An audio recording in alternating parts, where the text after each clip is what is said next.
அனைவருக்கும் வணக்கம். யசோதா கண்ணன் சேனலுக்கு உங்களை அன்புடன் வரவேற்கிறேன். இன்றைக்கி நம்ம என்ன செய்கிறதுன்னு பார்த்தா, வீட்டில் உருளைக்கிழங்கு இருந்தால் அதை வச்சு குழந்தைங்களுக்கு பிடிச்ச மாதிரி ஒரு ஸ்நாக்ஸ் ரெசிபி எப்படி செய்கிறதுன்றது பார்க்கலாம். அதுக்கு முதல்ல ஒரு பெரிய உருளைக்கிழங்கு ஒன்று, சின்ன உருளைக்கிழங்கு ஒன்று குக்கரில் போட்டு பாயில் பண்ணி எடுத்து வச்சுருக்கேன். அதை கட் பண்ணி மிக்ஸி ஜாரில் போட்டுடலாம். ஒரு அரை டம்ளர் தண்ணி விட்டு நல்ல மையை அரைச்சி எடுத்துகிட்டு வந்துடலாம். கையிலே பிசைஞ்சிக்கலாம். கையில் பிசைஞ்சால் அங்கங்கே உருண்டையாக இருக்கும். அதனால் கொஞ்சம் தண்ணி, ஒரு அரை டம்ளர் தண்ணி விட்டு மிக்சியில் அடித்து எடுத்துகிட்டு வந்துடலாம். ஒரு கப்பு அரிசி மாவு. இதுக்கு தேவையானது, முக்கியமானது அரிசி மாவும் உருளைக்கிழங்கு மட்டும்தான். உருளைக்கிழங்கு அரைச்சிட்டு வந்துட்டேன். ஒரு 1/4 கிலோ மாவுக்கு நான் ஒரு பெரிய உருளைக்கிழங்கு, ஒரு சின்ன உருளைக்கிழங்கு எடுத்திருக்கேன். அதுக்கு ரெட் சில்லி பவுடர் 1 ஸ்பூன், சீரகம் 1 ஸ்பூன்,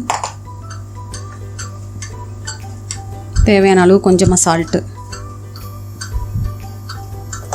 உருளைக்கிழங்கு வாயுன்றதுனால கொஞ்சம் பெருங்காயம் போட்டுக்கலாம். அவ்வளோதான். இதை அப்படியே பசிஞ்சிக்கலாம். இது முதல்ல பசிஞ்சிட்டு தண்ணி தேவைப்பட்டால் தண்ணி விட்டுக்கலாம். நம்ம முறுக்கு செய்யணுன்னா பொதுவாக நெய், வெண்ணெய், டால்டா அதெல்லாம் யூஸ் பண்ணி செய்வோம். இதுக்கு அதெல்லாம் தேவையில்லை. ஒரு அரை ஸ்பூன் எண்ணெய் விட்டால் போதும்.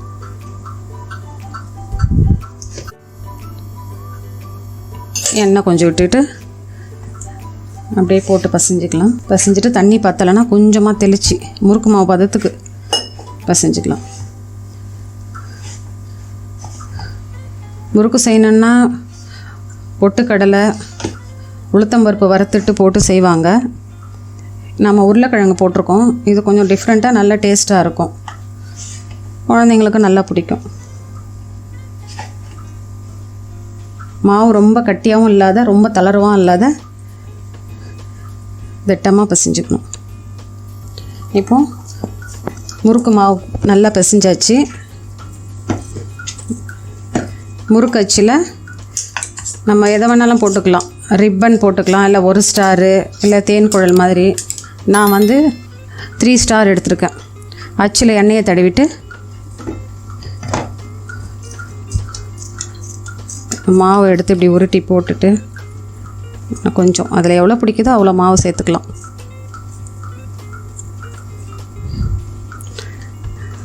சேர்த்துட்டு ஜல்லிக்கரண்டிலையும் பிழிஞ்சு எடுத்து எண்ணெயில் போடலாம்,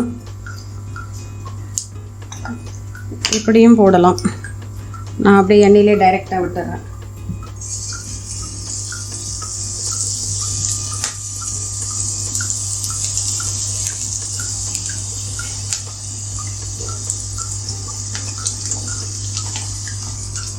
கேஸ் மீடியம் ஃப்ளேம்லேயே இருக்கட்டும்.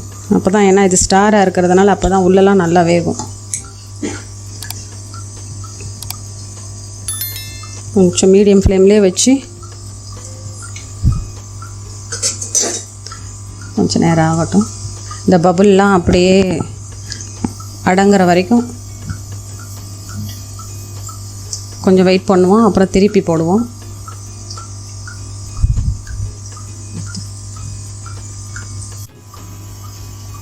இப்போது இந்த பக்கம் திருப்பி போடலாம்.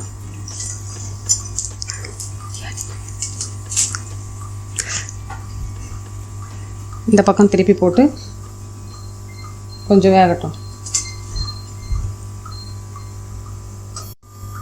இப்போது பபுல்லாம் அடங்கிடுச்சு.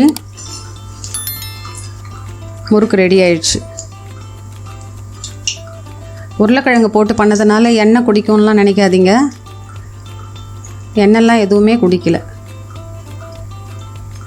ஒரு முறை இதை மாதிரி நீங்கள் செஞ்சு பாருங்கள்.